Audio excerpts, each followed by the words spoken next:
Hello my dear friends, last class में average profits method हम लोगों ने किया था और वो लगभग पूरा हो गया था, अभी पूरा नहीं हुआ था।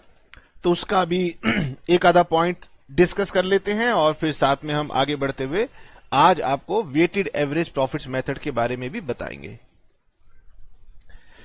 तो जैसे कि आप स्क्रीन के ऊपर देख रहे हैं,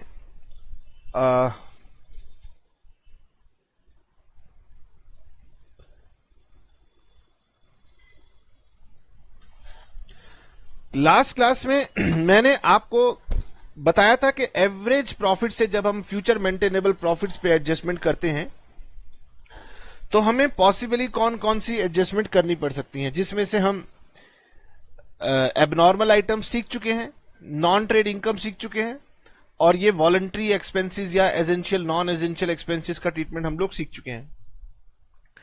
दो इंपॉर्टेंट एडजस्टमेंट हैं। एक तो है जब हम कैपिटल एक्सपेंडिचर को गलती से रेवेन्यू एक्सपेंडिचर ट्रीट कर लेते हैं, मतलब एसेट्स को खर्चों में डाल देते हैं, या इसका उल्टा खर्चों को हम एसेट्स में डाल देते हैं। हमारी बुक में पहले लगभग दोनों ही तरह के क्वेश्चंस हुआ करते थे, लेकिन अब देख रहा हूं कि लास्ट वाले पार्ट के क्वेश्चन हटा लिए गए हैं। हो सकता है कि सिलेबस में से हटा दिया गया हो। और ये वाला जो है, ये वाला पॉइंट हमने लास्ट क्लास में क्वेश्चन किया था, जो कि हमारे हिसाब से बुक का आंसर गलत था। मैंने आपको होमवर्क के लिए भी कुछ क्वेश्चंस दिए थे। जहां तक मुझे ध्यान है, मैंने आपसे कहा था 1 से लेकर 11 तक, 1 to 11 करने हैं और 2 to 7 करने हैं। तो क्या मैं ये उम्मीद कर सकता हूं कि आपने किए हैं क्वेश्चंस?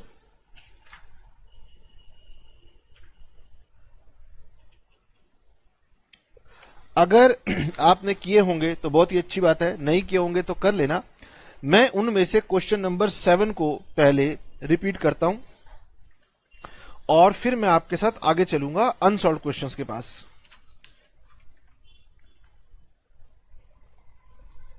ठीक है सर, पहले मैं इलस्ट्रेशन नंबर 7 पे चलता हूं।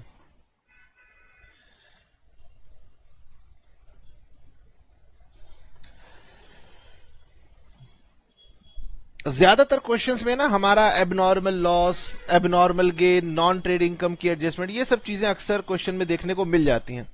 तो हो सकता है कि कई बार आपको ये जो कैपिटल एक्सपेंडिचर, रेवेन्यू एक्सपेंडिचर वाली जो एडजस्टमेंट है, इसमें आपको कुछ प्रॉब्लम हो, तो मैं एक प्रैक्टिस के तौर पे इसको ले लेता हूं।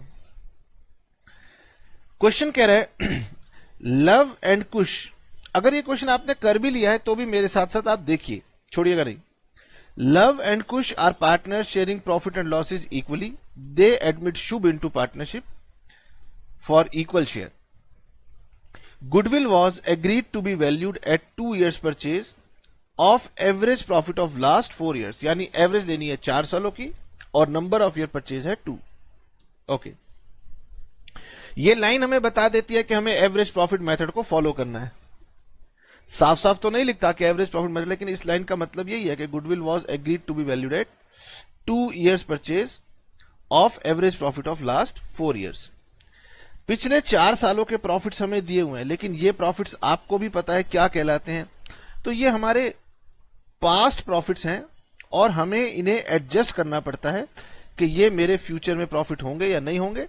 इसमें कोई नॉन बिजनेस इनकम है तो वो भी हमें एडजस्ट करनी पड़ती है। तो हमें दिया हुआ है, यहां पर क्वेश्चन हमें प्रॉपरली दिया हुआ है, ईयर एंडेड 31 मार्च 17, यानी 16 17, 17 18, 18 19 और 19 20। Now question says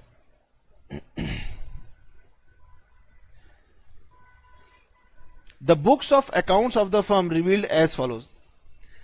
firm had abnormal gain of 10,000 during the year ended 31 March 2017। तो एबनॉर्मल गेन था, उसको रिवर्स करो। तो रिवर्स करेंगे तो यानी यहां पर हमें -10,000 करना है। Firm incurred abnormal loss of 20,000 during the year ended 31 मार्च 2018। तो एबनॉर्मल लॉस था, उसे जब हम बाहर निकालेंगे प्रॉफिट में से तो ये प्रॉफिट हमारे इंक्रीज होंगे बाय 20,000। तो पहले 2 पॉइंट बहुत ही सिंपल हैं। थर्ड पॉइंट कहता है repairs to the car amounting to 50,000। तो रिपेयर हमारा एक्सपेंस है, 50,000 का एक्सपेंस था, was wrongly debited two vehicles. आपने खर्चा किया था रिपेयर्स का, लेकिन आपने उसको कैपिटलाइज कर दिया, यानी खर्चे को आपने खर्चा नहीं दिखाया। तो ये जो मैं पॉइंट आपको बता रहा था,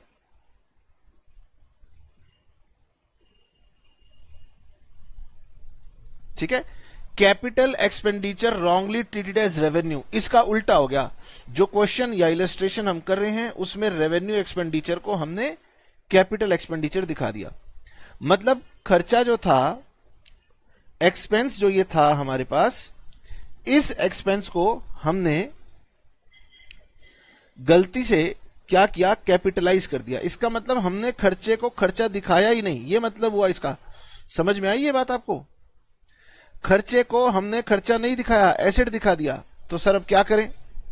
तो खर्चा दिखाओ। अगर खर्चा नहीं दिखाया तो अब खर्चा दिखाओ। इसका मतलब सर अगर मैं इसे खर्चा दिखाऊंगा तो मुझे एक तो माइनस करना पड़ेगा इसमें से 50,000। ठीक है, समझने का पॉइंट है। हमने रिपेयर्स को एसेट्स में डाल दिया था, तो हम इसको एसेट से हटाएंगे और रिपेयर में डाल देंगे।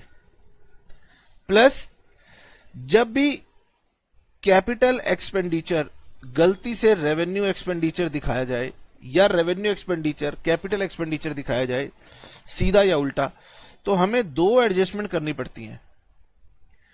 एक हमें एडजस्टमेंट करनी पड़ती है, अपने एक्सपेंस को ठीक करना है और एसेट को भी ठीक करना है, और दूसरा हमें डेप्रीसिएशन का इफेक्ट भी लेना पड़ता है। तो बच्चा ना कई बार ये डेप्रीसिएशन का इफेक्ट भूल जाता है, ये वो गलती करता है। सर इस केस में दोबारा देखते हैं, हमने एक्सपेंस किया था और हमने उसको एसेट में डाल दिया था, तो इसकी रेक्टिफिकेशन कैसे होगी? इसकी रेक्टिफिकेशन होगी कि मैं अपने एसेट्स में से माइनस करूंगा, एक्सपेंसेस को प्लस करूंगा, और मेरे एक्सपेंसेस प्लस होने की वजह से मेरा प्रॉफिट माइनस हो जाएगा। तो एक पार्ट का ट्रीटमेंट तो हमने कर दिया, ये वाला ट्रीटमेंट तो हमने समझ लिया कि हमें एसेट को माइनस करना है, एक्सपेंस को प्लस करना है, और एक्सपेंस पे जो भी प्रभाव पड़ता है उसका रिवर्स इफेक्ट मेरे प्रॉफिट के ऊपर पड़ता है, तो हमारा प्रॉफिट माइनस हो गया। अब ये डेप्रीसिएशन, इस डेप्रीसिएशन का क्या ट्रीटमेंट होगा ये बताइए। पहले आपने एसेट बना रखा था, तो इसका मतलब आपने डेप्रीसिएशन चार्ज किया होगा। ठीक है, अगर वो एसेट नहीं था तो वो डेप्रीसिएशन भी नहीं लगना चाहिए था। तो आपको क्या करना पड़ेगा, जो डेप्रीसिएशन आपने चार्ज किया है वो डेप्रीसिएशन आपको यहां पर प्लस करना पड़ेगा। ठीक है, और डेप्रीसिएशन जो हमारा था वो था 12% पर एनम, मेथड था स्ट्रेट लाइन मेथड। तो हमें SLM WDV का ध्यान रखना पड़ता है, और ये गलती आपने की है 1 जून 2018 को, ये डेट हमें ध्यान रखनी पड़ती है।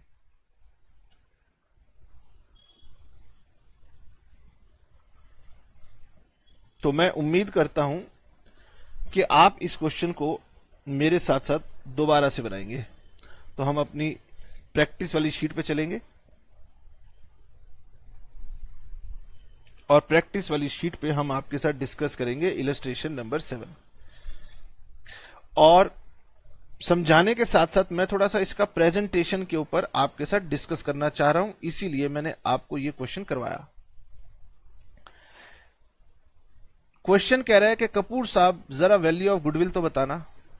मैंने कहा लो जी, वैल्यू ऑफ गुडविल होगी average profits multiplied by number of years purchase.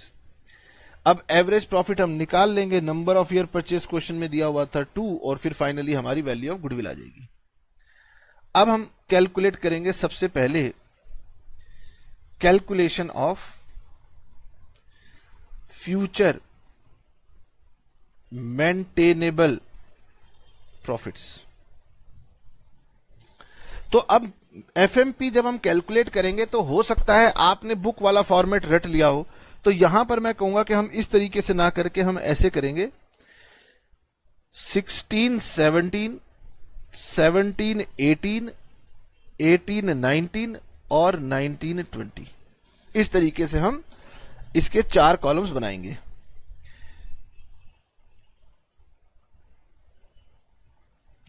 और यहां पर हम लिखेंगे अपनी पर्टिकुलर्स। सबसे पहले जो भी प्रॉफिट्स या लॉसेस हमें गिवन है पहले हम उन्हें लिख लेते हैं। तो हमारे प्रॉफिट एंड लॉसेस थे फर्स्ट ईयर 70,000, 1,55,000 का लॉस और फिर 1,44,000 रुपीज का प्रॉफिट। ठीक है, तो आप इसे लिखिए 70,000, 1 लाख का प्रॉफिट, 55,000 का लॉस और लास्टली आपका 1,44,000 रुपीज का profit.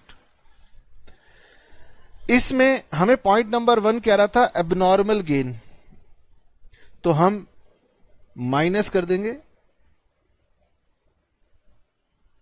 Abnormal gain financial year 16-17 का।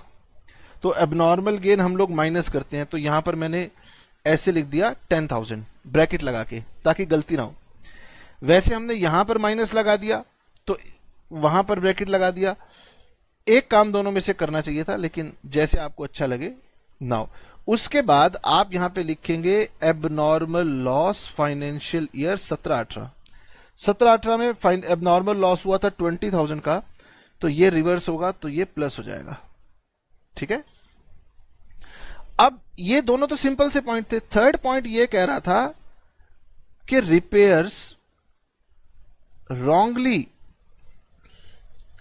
treated as assets vehicle. आपने रिपेयर को गलती से व्हीकल में डाल दिया, मतलब आपने खर्चों को खर्चा नहीं दिखाया। तो जब हम इसे खर्चों में दिखाएंगे तो इसका इफेक्ट यह होगा कि हम 50,000 रुपीज से अपने प्रॉफिट को कम करेंगे। तो माइनस की जगह मैंने ब्रैकेट लगा दिया, लेकिन समझना यह है कि इसकी वजह से हमारा डेप्रीसिएशन पर इफेक्ट आएगा। क्या इफेक्ट आएगा सर?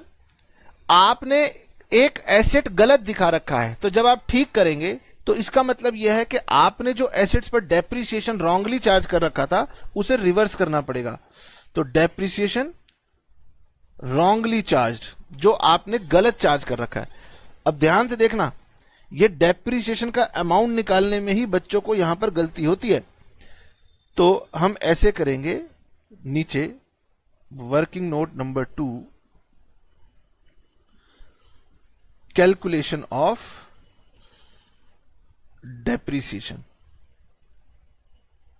जब हम ईयर 18-19 की बात कर रहे हैं तो हमारा जो डेप्रीसिएशन आएगा वो हमारा आएगा 50,000, रेट था 12% और पीरियड ध्यान से लेना। पीरियड के बारे में क्वेश्चन कह रहा था कि ये आपका 1 जून से लेना है, आपको यहां से लेना है 1 जून से।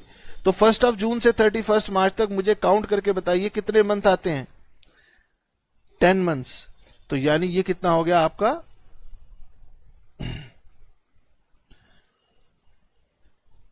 5,000। इसका मतलब यहां पर ये डेप्रीसिएशन रिवर्स होने की वजह से, या डेप्रीसिएशन को जब हटाया जाएगा तो आपका प्रॉफिट प्लस हो जाएगा। ये डेप्रीसिएशन आपका ईयर 18-19 का था। सिमिलरली 19-20 का भी तो डेप्रीसिएशन रिवर्स होगा। 19-20 का जो डेप्रीसिएशन आएगा, ध्यान से देखना मेथड कौन सा है? एसएलएम। एसएलएम में डेप्रीसिएशन कॉस्ट पे लगता है। अगर डब्ल्यूडीवी पर लग रहा होता तो यहां पर 50,000 नहीं आता, कितना आता बताओ? 45,000 आता। इंटू 12% इंटू 12/12 फुल ईयर का निकालना है, ये कितना हो गया? 6,000। यानी कि नेक्स्ट ईयर में हमारे 6,000 प्लस होंगे। तो फाइनली अब आपके एफएमपी कितने बनेंगे? सर एफएमपी फर्स्ट ईयर का हो जाएगा 60,000,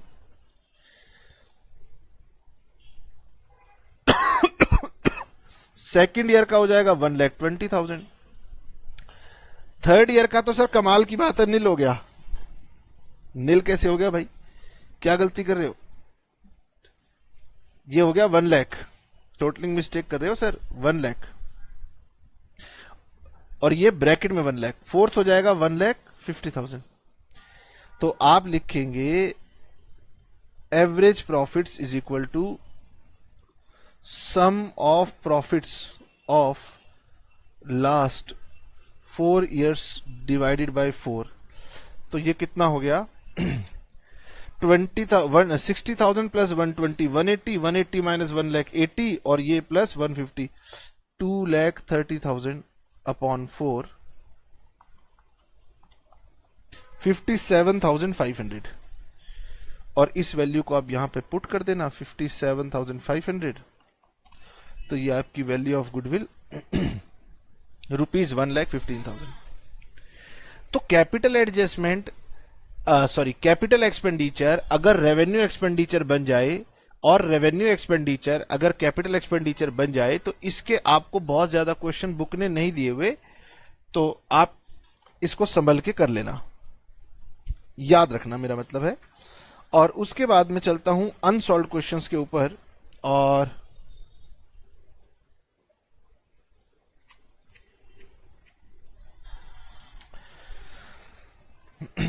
अनसॉल्व क्वेश्चन में हम चलते हैं क्वेश्चन नंबर 12 के पास। क्वेश्चन नंबर 12 कह रहे हैं Sumit purchased Amit's business on this date, goodwill was decided to be valued at 2 year purchase, तो ध्यान रखना 2 year परचेज है, of average normal profit of 4 years। ओहो, यहां पर भी एवरेज 4 सालों की है। Goodwill was decided to be valued at 2 years purchase of average profit of last 4 years। तो बेटे कई बार स्टूडेंट की क्वेरी ये होती है कि सर मेथड कैसे पता चलेगा, कौन सा मेथड यूज करना है, तो क्वेश्चन की लैंग्वेज को पढ़िए।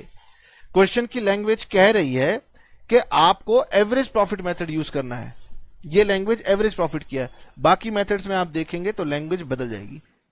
Profits for the past 4 years were year ended 31st March 18, 19, 20, 21.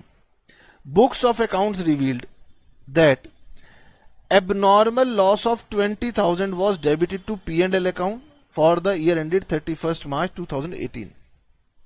Abnormal loss हुआ था तो आप इसको 20 के प्लस कर दो। Fixed assets was sold in the year 31st March 2019 and a gain of 25,000 was credited. यहां पर आपको 25,000 का नॉन बिजनेस इनकम हुआ था तो उसको बाहर कर दो। In the year ended 31st March 2020, assets of the firm were not insured due to oversight, मतलब हमसे छूट गया था इसलिए हमने इंश्योरेंस करवाई नहीं थी, और इंश्योरेंस का हमें प्रीमियम जो देना चाहिए था वो 15,000 देना चाहिए था, तो हमने कोई एक्सपेंस मिस कर दिया था। ठीक है सर, तो अब हमारे एफएमपी बताइए क्या बने। सर हमारा एफएमपी पहले साल बना 1 लाख, दूसरे साल बना 1.20, थर्ड ईयर में ये बन गया हमारा 1.6 लाख, और फोर्थ ईयर में बन गया ये हमारा 1.85 लाख। वो कह रहे हैं जी गुडविल को कैलकुलेट कीजिए, मैंने कहा ये गुडविल कैलकुलेट करते हैं। सर इतना इजी तो है, हम कर लेंगे, मुझे पता है बेटे आप कर लेंगे, इसमें कोई दिक्कत की बात नहीं है, बट मैं कुछ बताना चाहता हूं इसमें। नाउ वैल्यू ऑफ गुडविल आप बताओ, मैं लिखूं? सर यहां पर लिखो एवरेज प्रॉफिट्स, या अगर आप एफएमपी भी लिखें तो कोई दिक्कत नहीं है, into number of years purchase. Sir average profit तो निकालना पड़ेगा, नंबर ऑफ ईयर परचेज हो गया 2000। अब सर वर्किंग नोट्स में प्रेजेंटेशन को कैसे लेना है वो आपकी मर्जी है, बुक वाले जैसे कॉलम वाइज प्रेजेंटेशन करते हैं, अगर आप वैसे करना चाहें तो वैसे कर लीजिए, या जैसे हम लोग करते हैं ऐसे कर लीजिए। Calculation of average profits oblique FMP, तो आपका year 1, year 2, year 3, year 4 dates देख करके आप ना वैल्यू पुट कर देना। तो यहां पर आप लिखेंगे प्रॉफिट्स ओब्लिग लॉसेस, और हमारे पास प्रॉफिट्स ही थे हर साल में 80,000, 145, शायद था 160 और 2 लाख। उसके बाद आप एक एक एडजस्टमेंट यहां लिखेंगे। पहला एबनॉर्मल लॉस था 20,000, ये था आपका इन ईयर 1, तो एबनॉर्मल लॉस था, तो ये आपका प्लस 20,000 हो गया। सेकेंड ईयर में आपका profit on sale of assets था 25,000, ये माइनस हो गया। और फिर थर्ड ईयर में आपने इंश्योरेंस इग्नोर कर दिया था, तो वो मेरे ख्याल से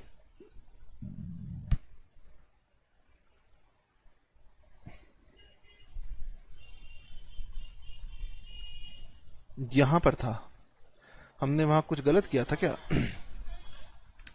इन द ईयर एंडेड 31 मार्च 2020। ओहो, ये मिस्टेक हो गई थी सर, ये यहां पर था, यहां पर था, और यहां पर कोई एडजस्टमेंट नहीं थी, तो ये हो जाएगा 1.45 लाख, ठीक है, और वो 2 लाख होगा, और यहां कोई एडजस्टमेंट नहीं है।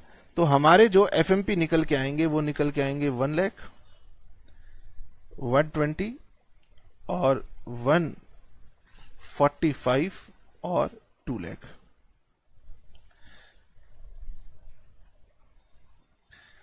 एग्जाम में जब आप करेंगे तो थोड़ा सा समय लगा के प्रेजेंटेशन को जितना अच्छे से कर पाए उतना अच्छे से कीजिएगा। Sum of profits of 4 years upon 4, ये हमारे पास आता है 1 लाख, 1,20,000, 1,45,000 और 2 लाख। 5,65,000 डिवाइडेड बाय 4, 1,41,250, तो 1,41,250, 2,82,500, ठीक है। हमने वैल्यू ऑफ गुडविल निकाल दी। सर अभी तक हमने यही सीखा है, तो बिल्कुल ठीक, अभी तक जो हमने सीखा है बिल्कुल सही सीखा है। अब इसमें एक बात आपको बताता हूं जो देखने वाली बात थी, जो कि बाकी किसी क्वेश्चन में नहीं थी। देखिए, पहले साल के प्रॉफिट कितने हैं? 1 लाख। दूसरे साल के प्रॉफिट कितने हैं? 120। इसका मतलब मेरे अगले साल के प्रॉफिट पिछले साल से ज्यादा हैं। हां सर, बिल्कुल ठीक। थर्ड ईयर में प्रॉफिट 145, अब ये सेकंड ईयर से ज्यादा हैं। हां जी। उसके बाद मेरे प्रॉफिट हैं 2 लाख। इसका मतलब मेरे ये प्रॉफिट थर्ड ईयर से ज्यादा है। इसका मतलब मैं ये कह सकता हूं कि मेरे हर साल प्रॉफिट पिछले साल के कंपैरिजन में बढ़ रहे हैं। तो जब हर एक साल मेरे प्रॉफिट बढ़ रहे हैं तो इसको हम बोलते हैं इंक्रीजिंग ट्रेंड। तो हमारी स्टैटिस्टिक्स कहती है कि 2 तरह के ट्रेंड हो सकते हैं, इंक्रीजिंग ट्रेंड हो सकता है, डिक्रीजिंग ट्रेंड हो सकता है। अगर इंक्रीज डिक्रीज चेंजेबल बेसिस पर है तो नो ट्रेंड होता है। तो यहां पर हमारा इंक्रीजिंग ट्रेंड है, और जब भी हमारे पास कोई स्पेसिफिक ट्रेंड बन जाए, मतलब इंक्रीजिंग या फिर डिक्रीजिंग, दोनों में से कोई भी ट्रेंड बन जाए, तो it is always better to calculate weighted average profits. Sir इस क्वेश्चन में यहां पर सिर्फ यह कहा गया कि goodwill is to be valued at 2 year purchase of average normal profits, यानी यहां पर सर कोई पर्टिकुलर नाम नहीं लिया गया कि आपको सिंपल एवरेज लेनी है या वेटेड एवरेज लेनी है। तो अगर मैं क्लास 12th का विद्यार्थी नहीं होता तो मुझसे यह उम्मीद की जाती कि मैं कंसेप्ट को जानता हूं, मैं वेटेड एवरेज मेथड को फॉलो करूंगा। सर अगर मैं क्लास 12th का हूं तो भी तो मैं कंसेप्ट जानता ही हूं, आप पढ़ाओगे वेटेड एवरेज मेथड। तो यानी एग्जाम में ऐसे क्वेश्चन के 2 आंसर आ सकते हैं, कुछ बच्चे सिंपल एवरेज निकाल देंगे, कुछ बच्चे वेटेड एवरेज निकाल देंगे।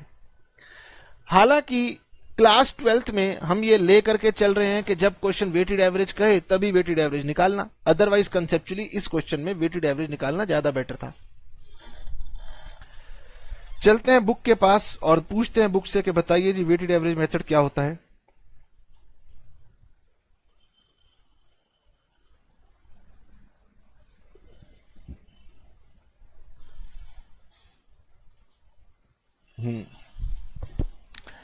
वो कहते हैं जी वेटेड एवरेज मेथड जो होता है इसमें वजन दिया जाता है हर साल को। नॉर्मल बिजनेस प्रॉफिट जो आपने निकाले, जिसे आप एफएमपी कह रहे हो, उनको हम मल्टीप्लाई करेंगे विद असाइन वेट्स। कुछ वेट्स असाइन करेंगे, उसको मल्टीप्लाई करेंगे और फिर हम उससे निकालेंगे वेटेड प्रॉफिट्स। फिर वेटेड प्रॉफिट्स और वेट्स उन दोनों को करेंगे टोटल, और फिर टोटल ऑफ वेटेड प्रॉफिट जो आएगा उसको हम डिवाइड करेंगे by total of weights to determine weighted average profits. Sir ये आपने क्या कह दिया, हमें समझ में ही नहीं आया। मैंने कर लो, जहां पर आप कंसेप्ट्स नोट कर रहे हो, जो स्टार्टिंग के 4 पेजेस हैं, वहां पर आप इतना नोट कर चुके हो, ये वाले टेबल तक आप नोट कर चुके हो। उसके बाद ये अगर आप बनाना चाहें तो ये आपकी मर्जी है। सारी एडजस्टमेंट्स को मैंने लगभग लिखने की कोशिश की है, बट मैं रटने में ज्यादा बिलीव नहीं करता हूं। तो जो हमने एडजस्टमेंट सिखाई है ये उसका प्लस माइनस का इफेक्ट है, वो आप देख लीजिएगा अगर आपको नोट करना हो तो। अब हम बात करते हैं वेटेड एवरेज प्रॉफिट्स मेथड की। वेटेड एवरेज प्रॉफिट जो है ये method simple average profit method के ही तरह है, एक्सेप्ट इसमें एक बदलाव है। क्या बदलाव है? In this method we calculate weighted average. हम इसमें वजन के साथ एवरेज निकालेंगे, वेट दे करके एवरेज निकालेंगे। सिंपल एवरेज वाला काम हम यहां पर नहीं करते। वेटेड एवरेज प्रॉफिट्स ये जो होते हैं ये बेटर एवरेज निकालने का तरीका है इन केस ऑफ इंक्रीजिंग या डिक्रीजिंग ट्रेंड इन प्रॉफिट्स। क्या सर ये बात हमारी बुक भी कहती है? क्या ये बात हमारी बुक भी कहती है?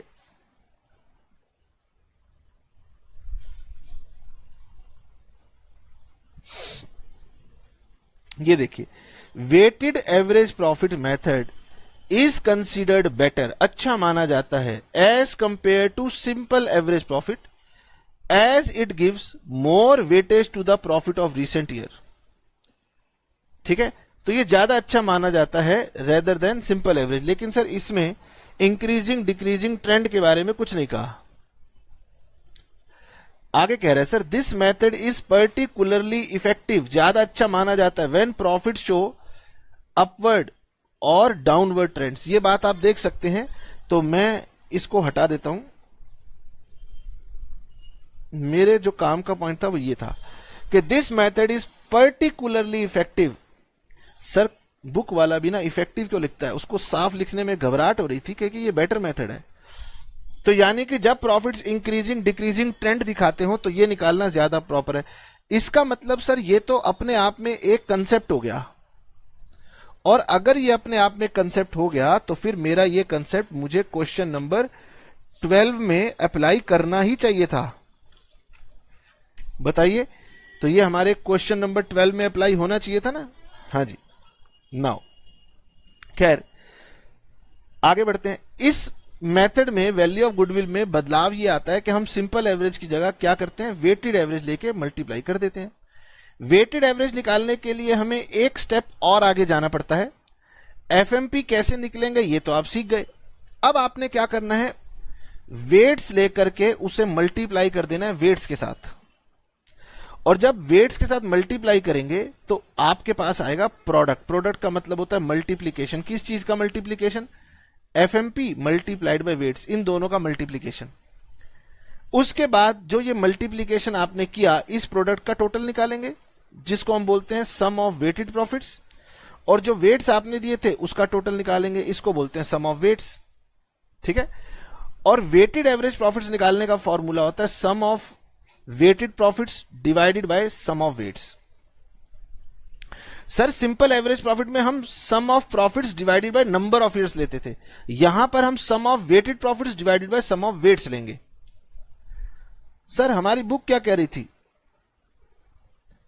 हमारी बुक भी यही बात कह रही थी, आपको और कुछ नहीं कह रही थी। वो ये कह रही थी, यहां पर पढ़िए, वो कह रही थी कि जो नॉर्मल बिजनेस प्रॉफिट्स आप निकालेंगे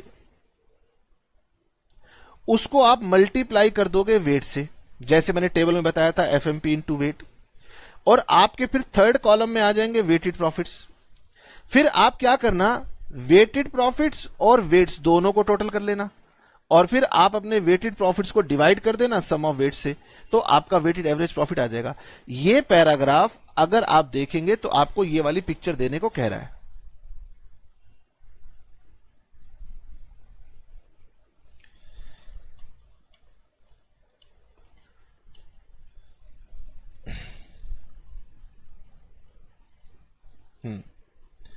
अगर इसी क्वेश्चन को अब मैं वेटेड एवरेज मेथड से बनाता तो मैं क्या करता, तो मैं करता इसको मल्टीप्लाइड बाय वेट्स।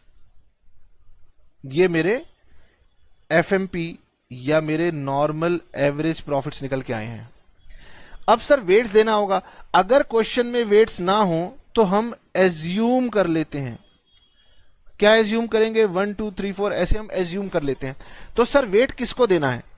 जो हमारे लेटेस्ट प्रॉफिट्स होंगे उसको वेट ज्यादा देना है, और जो हमारे सबसे फार्थेस्ट प्रॉफिट होंगे, दूर के प्रॉफिट होंगे, उनको वेट कम देना है। तो इसको वेट दूंगा मैं 1, इसको वेट दूंगा 2, इसको वेट दूंगा 3 और इसको वेट दूंगा 4। अब बहुत सारे बच्चे कहेंगे सर अगर वो दिया नहीं है तो आपने कैसे वेट लिया? ये कंसेप्ट है कि अगर आपको वेट्स ना दिए हो आप एज्यूम कर सकते हैं 1 2 3 4, और जो आपके सबसे लेटेस्ट ईयर के प्रॉफिट्स होंगे उनकी इंपॉर्टेंस सबसे ज्यादा होती है, इसलिए उसका वेट सबसे ज्यादा होता है। तो सर ये वेटेड प्रॉफिट्स होंगे, ये होंगे हमारे वेटेड प्रॉफिट्स 1 लाख, 2,40,000 और 5 3 जा 15, 1 कैरी, 4 3 जा 12, 13, 1 कैरी 4 35 और ये 8 लाख। और फिर हमारा वेटेड एवरेज प्रॉफिट्स ये हो जाएगा sum of weighted profits divided by sum of weights. तो इन सब का आपको सम निकालना है। तो ये तो हो जाएगा 1 + 2 + 3 + 4, तो ये आपका टोटल आ जाएगा 10। तो ये हमारा हो गया डिवाइडेड बाय 10, और ऊपर हमारा हो जाएगा 1 लाख प्लस 2,40,000, 4,35,000 और 8 लाख, 15,75,000 डिवाइडेड बाय 10। तो ये हमारी यहां पर एवरेज आएगी 1,57,500। अगर हम वेटेड एवरेज प्रॉफिट से निकालते तो हमारा वेटेड एवरेज प्रॉफिट होता 1,57,500 इंटू 2, और हमारी गुडविल की वैल्यू आती 3,15,000। तो बेटे अकाउंटिंग में मैं बार बार कहता हूं कि बच्चे आपस में ना कई बार झगड़ा कर रहे होते हैं, टीचर झगड़ा कर रहे होते हैं, तो अकाउंटिंग में ना कुछ कुछ कंसेप्ट्स का काम बीच में आ जाता है। तो हमारी और बेटर फॉर्मूला लग गया और हमारा ये भी एक आंसर आ गया। अब अगर हम ये आंसर निकालेंगे तो जिन टीचर की नॉलेज कम है वो इसे काट देंगी, कहेंगी गलत है ये तो, और जिनकी नॉलेज अच्छी होगी वो कहेंगे बेटे तूने ठीक तो किया है लेकिन बुक में तो लिखा ही नहीं था। फिर आप बहस करोगे सर कंसेप्ट में तो यही लिखा था, हमने कंसेप्ट के अकॉर्डिंग लगा लिया। तो ये कई बार ना मार्क्स के ऊपर लोग जाते हैं। मार्क्स के ऊपर जाने की बात नहीं है, आप अपनी नॉलेज को बढ़ाइए। एग्जाम पर्पज से मार्क्स लेने के लिए चलो हम रट लेते हैं। अगर क्वेश्चन कहेगा वेटेड एवरेज निकालो तो हम वेटेड एवरेज निकाल देंगे, नहीं कहेगा तो हम सिंपल एवरेज निकाल देंगे। वेटेड एवरेज निकालने के लिए वेट से मल्टीप्लाई करेंगे, वेट हमें क्वेश्चन दे देगा। अगर क्वेश्चन देना भूल जाए तो घबराना मत, एज्यूम कर लेना। वेट्स देने का रूल यह है कि जो करंट प्रॉफिट्स होते हैं, लेटेस्ट ईयर के प्रॉफिट्स होते हैं, उनका वेट ज्यादा और पुरानों का वेट कम। और वेट देने का ट्रेंड 1 2 3 4 चलता है, इस तरीके से चलता है। तो ये सारी बातें मैंने आपको इसके बारे में बता दी, और अब मैं सेफली ये कह सकता हूं कि मैं आपको वेटेड एवरेज प्रॉफिट्स के लिए कुछ होमवर्क दे सकता हूं। तो मैं आपको होमवर्क दे देता हूं। क्वेश्चन नंबर 13 है, ये आप होमवर्क करेंगे। क्वेश्चन नंबर 14 है, ये आपको होमवर्क करेंगे। और वेटेड एवरेज प्रॉफिट्स के अंदर हमारे पास कोई भी एडजस्टमेंट दी हुई नहीं है। कितने कमाल की बात है। तो ये होमवर्क में लिखिए।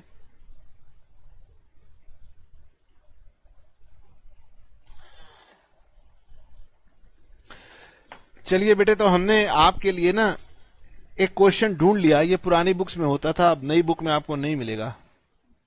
तो हमने कहीं कहीं से ढूंढ लिया कि इसमें अगर इस तरह का क्वेश्चन आपकी टीचर आपको टेस्ट में दे दे तो आपको दिक्कत ना हो।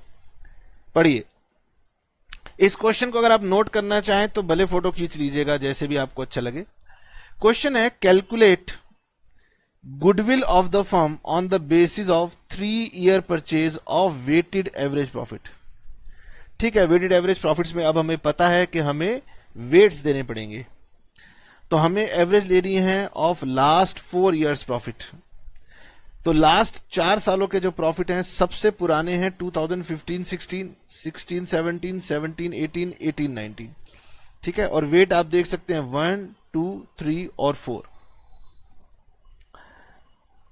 On the scrutiny of the following matters were revealed. हमें जब चेक किया तो पता चला कि क्या क्या इस क्वेश्चन मिस्टेक है। पहला, on 1st of December 2017 major repair was made in respect of the plant incurring ₹30,000 which was charge to revenue. इसका मतलब हमने एक रिपेयर जो थी हमने उसे एक्सपेंस में दिखा रखा है। चार्ज टू रेवेन्यू मतलब होता है एक्सपेंस, लेकिन वो कह रहा है the said sum is agreed to be capitalized for goodwill. Goodwill निकालने के लिए यह तय किया गया कि इसको कैपिटलाइज किया जाएगा। Goodwill calculation subject to adjustment of depreciation at the rate of 10% on reducing balance method.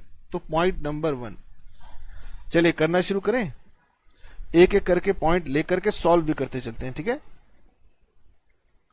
Question, अब ये क्वेश्चन सिर्फ प्रैक्टिस के लिए है, इसीलिए कोई क्वेश्चन का नंबर हम नहीं दे पाएंगे। Value of goodwill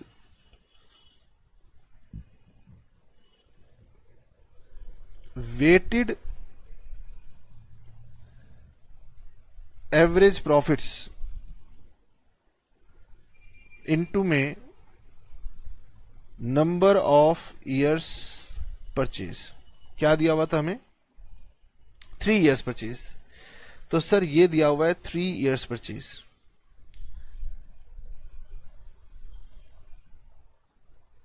calculation of normal business profits oblique FMP. तो यहां पर मेरे ख्याल से जो ईयर्स थे वो थे 15-16, 16-17, 15-16, 16-17, 17-18, 18-19।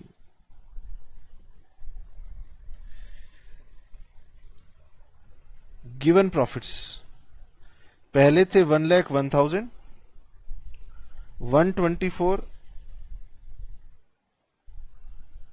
1 लाख और 1,40,000। ठीक है, नाउ पॉइंट नंबर 1 कह रहा था repair was charge to revenue and sum said sum was agreed to be capitalize for goodwill. तो point number 1, repairs to be capitalized, repairs to be capitalized। 1st of December 2017 30,000 की थी, तो 1st of December 2017 यानी यहां की वो बात कर रहा है, तो हम यहां पर 30,000 प्लस करेंगे। हमने रिपेयर्स को हटाया और उसको कैपिटलाइज किया, तो रिपेयर्स हटेंगी तो मेरा प्रॉफिट बढ़ जाएगा, लेकिन इसकी वजह से depreciation needs to be charge. ये वो पॉइंट है जो हमें समझाना पड़ेगा। तो 17-18 में जो डेप्रिसिएशन चार्ज होगा 30% के रेट पे चार्ज होगा, 10% रिड्यूसिंग बैलेंस मेथड। याद यहां पे ये रखना है, ध्यान ये रखना है कि उसने 1st of December को रिपेयर कराई थी, तो दिसंबर, जनवरी, फरवरी, मार्च, इसका मतलब 4 months का 30,000 इंटू 10% डिवाइडेड बाई 12 इंटू 4, ये हो गया 1,000। यानी यहां पर इस साल में डेप्रिसिएशन चार्ज होगा 1,000। उसके बाद 18-19 आगे के सालों में भी डेप्रिसिएशन एडजस्ट करना पड़ेगा। WDV मेथड फॉलो होना है, तो WDV मेथड कहता है दिस माइनस पुराना डेप्रिसिएशन, ये माइनस कर देना, फिर उसका 10% चार्ज कर लेना। तो सर यहां पर ये होगा 2900। ठीक है, तो पहले पॉइंट में आपको कैपिटल रेवेन्यू एक्सपेंडिचर से जुड़ा हुआ डेप्रिसिएशन का पॉइंट भी करना पड़ता है। Closing stock for the year 16-17, इस साल का closing stock over valued bye 12,000। अभी तक ये एडजस्टमेंट आई नहीं थी, तो second adjustment, closing stock over valued, closing stock of financial year 16-17 was over valued. ये पॉइंट अब मुझे आपको और समझाना है। देखिए 16-17 में जब हमने अपना ट्रेडिंग अकाउंट बनाया तो यहां पर जो क्लोजिंग स्टॉक था वो हमने ओवर वैल्यू कर दिया, मतलब हमने उसको ज्यादा कर दिया। अब इसका सीधा सीधा प्रभाव पड़ा होगा मेरे ग्रॉस प्रॉफिट पे, मेरा ग्रॉस प्रॉफिट बढ़ गया होगा। ग्रॉस प्रॉफिट की वजह से जब मैंने ग्रॉस प्रॉफिट को कैरी फॉरवर्ड किया होगा P&L अकाउंट में, वो बढ़ गया, और इसकी वजह से जो मेरा नेट प्रॉफिट बैलेंसिंग फिगर थी वो भी बढ़ गई होगी। इसका मतलब क्लोजिंग स्टॉक का सीधा संबंध, क्लोजिंग स्टॉक का सीधा संबंध मेरे प्रॉफिट से होता है। अगर आपने स्टॉक को बढ़ाया तो प्रॉफिट बढ़ जाएगा, स्टॉक को कम किया तो प्रॉफिट कम हो जाएगा। मैं बात किसकी कर रहा हूं? क्लोजिंग स्टॉक की बात कर रहा हूं। क्लोजिंग स्टॉक का प्रॉफिट के साथ डायरेक्ट या सेम रिलेशन है। तो आपने स्टॉक को पहले इंक्रीज किया था, तो अब मुझे इसको ठीक करने के लिए डिक्रीज करना होगा। जब मैं इसको डिक्रीज करूंगा तो इसका संबंध प्रॉफिट के साथ सीधा होता है, तो प्रॉफिट मेरा माइनस हो जाएगा। तो क्लोजिंग स्टॉक का प्रॉफिट के साथ सीधा रिलेशनशिप होता है। ये ओवर वैल्यूड था, ये ज्यादा था, अब मुझे ठीक करना है, तो यानी कि मुझे क्लोजिंग स्टॉक को रिड्यूस करना चाहिए, और जब मैं इसे रिड्यूस करूंगा तो मेरा प्रॉफिट भी रिड्यूस हो जाएगा। तो मेरा प्रॉफिट 12,000 रुपीज से कम हो जाएगा। लेकिन स्टॉक एक ऐसी फिगर होती है जो कि नेक्स्ट ईयर कैरी फॉरवर्ड होती है। तो कैरी फॉरवर्ड होगी तो नेक्स्ट ईयर 17-18 के अंदर जो मेरा ओपनिंग स्टॉक है वो भी तो यहां से कैरी फॉरवर्ड होगा। यानी कि अगर मेरा ये वाला स्टॉक ओवर वैल्यूड था तो इसका मतलब मेरा ओपनिंग स्टॉक भी ओवर वैल्यूड था। अगर मैं क्लोजिंग स्टॉक को ठीक करूंगा तो भाई कॉरस्पॉन्डिंग ओपनिंग स्टॉक भी ठीक होगा। इसका मतलब ये हो गया कि मुझे इसे भी कम करना पड़ेगा, 17-18 में जाके ओपनिंग स्टॉक को कम करना पड़ेगा। और ओपनिंग स्टॉक का प्रॉफिट के साथ रिवर्स रिलेशनशिप होता है, यानी ये बढ़ जाएगा। सर क्यों? जब मैं ओपनिंग स्टॉक को कम करूंगा तो जीपी जो मेरी बैलेंसिंग फिगर थी उतने ही अमाउंट से वो बढ़ेगी। जीपी बढ़ेगी तो जो जीपी P&L में गया था वो बढ़ेगा, और अगर वो बढ़ेगा तो फिर मेरा नेट प्रॉफिट भी बढ़ेगा। इसका मतलब हमारा क्लोजिंग स्टॉक का और प्रॉफिट का सेम रिलेशनशिप है। ये बढ़ेगा तो ये बढ़ेगा, ये घटेगा तो ये घटेगा। लेकिन ओपनिंग स्टॉक के साथ प्रॉफिट का रिवर्स रिलेशनशिप है। अगर ये बढ़ता है तो ये घटता है, अगर ये घटता है तो ये बढ़ता है। और जब भी stock over valued under valued की एडजस्टमेंट आएगी तो एक साल में नहीं होगा, उसका रिलेशन अगले साल के साथ भी आपको देख के चलना पड़ेगा। तो इसकी वजह से आप क्या होगा, इसकी वजह से एक और नई एडजस्टमेंट आएगी, opening stock of 17-18 also to be rectified. अगर ये माइनस हुआ है तो ये वाला हमारा प्लस हो जाएगा। अभी तक एक एडजस्टमेंट मैं आपसे बार बार कह रहा था कि अभी तक आई नहीं है, तो वो भी अब हमारे पास आ गई है, और वो एडजस्टमेंट थी हमारे पास ओवर या अंडर वैल्यूएशन ऑफ स्टॉक। जब भी ओवर वैल्यूएशन ऑफ स्टॉक होगा तो ये 2 सालों के अकाउंट्स के साथ अफेक्ट करेगा। ये बात आपने याद रखनी है कि इसका इफेक्ट 2 सालों में होगा। एक ईयर का क्लोजिंग स्टॉक, अगले ईयर का ओपनिंग स्टॉक, ये दोनों जुड़े हुए होते हैं। ओपनिंग स्टॉक के साथ हमारे प्रॉफिट का रिवर्स इफेक्ट होता है और क्लोजिंग स्टॉक के साथ हमारा सेम इफेक्ट होता है। अब आप इसे कैसे याद करेंगे ये आपके ऊपर है। इसका मतलब यह कि क्लोजिंग स्टॉक बढ़ेगा तो प्रॉफिट बढ़ेगा, क्लोजिंग स्टॉक कम होगा तो प्रॉफिट भी कम होगा।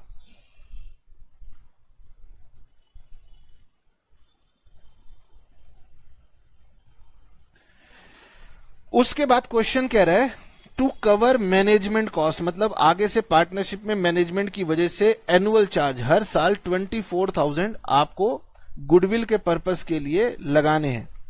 क्योंकि ये एनुअल चार्ज है तो इसका मतलब आपको जब आप ऐसे करेंगे तो यहां पे आपको करना पड़ेगा पॉइंट नंबर 3 एनुअल चार्ज। तो एनुअल चार्ज आपको हर एक साल के प्रॉफिट में से माइनस करना पड़ेगा।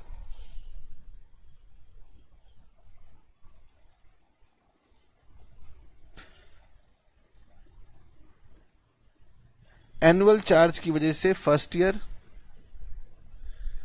सेकेंड ईयर, थर्ड ईयर और फोर्थ ईयर, चारों में से आपने माइनस करना है। लास्ट पॉइंट था, ये थोड़ा सा एक टेक्निकल पॉइंट और था, इसीलिए बुक ने हटा दिया। कह रहे कि 12वीं क्लास के बच्चों से बाप रे बाप ऐसे ऐसे पॉइंट करवाओगे, तो मैंने कहा कोई बात नहीं, सुन लो। वो कह रहे कि 1 अप्रैल 2016 यानी 16-17 में क्या हुआ था, एक मशीन जिसकी बुक वैल्यू थी वो हमने 11,000 में सेल की थी, लेकिन जो सेल प्रोसीड्स थे वो रॉन्गली हमने P&L अकाउंट में क्रेडिट कर दिए थे। यानी हमने सेल ऑफ मशीनरी जो थी हमने उसको सेल्स दिखा दिया। सेल ऑफ मशीनरी P&L में नहीं जाता, लेकिन हमने उसको वहां पर दिखा दिया। ठीक है, हमने गलती की, तो आइए इसको ठीक करना पड़ेगा।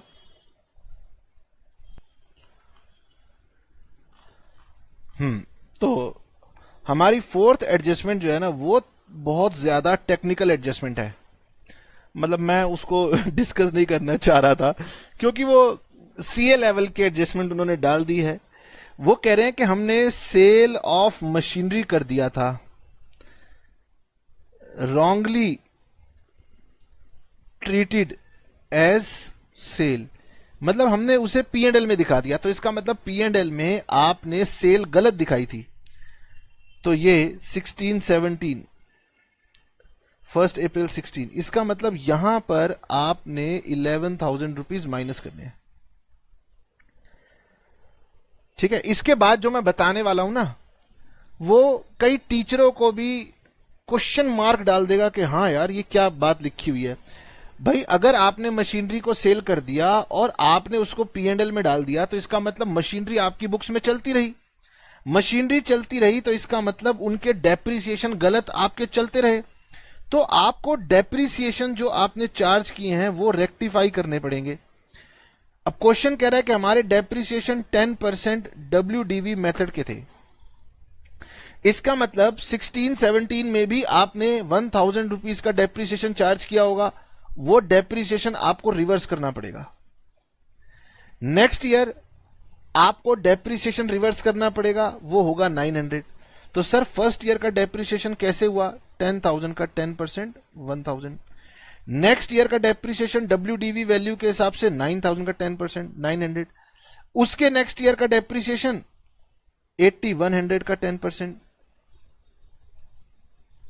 ये होगा। ठीक है, तो आप देख रहे हैं ना क्वेश्चन थोड़ा सा ज्यादा डिफिकल्ट हो जाता है 12th क्लास के बच्चे के लिए, इसलिए बुक्स ने उसको हटा दिया।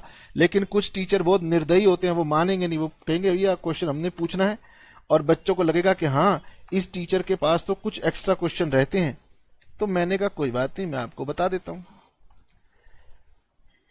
एग्जाम से पहले समय है तो चलो समय का कुछ सदुपयोग कर लेते हैं, कुछ टफ टफ चीजें आपको बता देते हैं।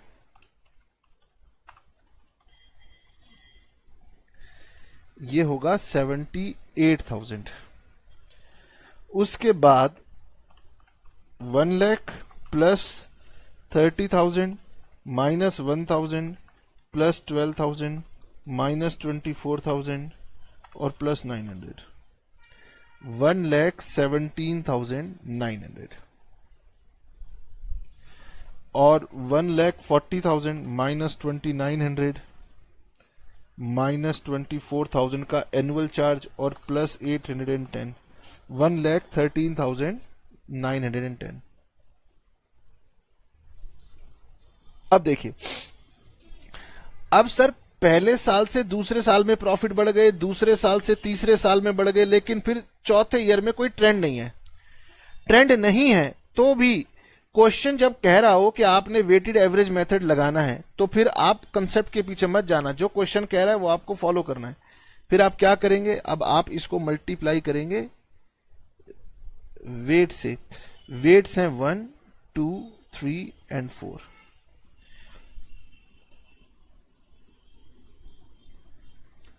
तो ये हो जाएगा 77,000, ये हो जाएगा 1,56,000, ये हो जाएगा 3,53,700 और ये हो जाएगा 4,55,640। और वेटेड एवरेज प्रॉफिट्स आपके हो जाएंगे 77,000 प्लस 156,000 प्लस 353,700 और प्लस 4,55,640।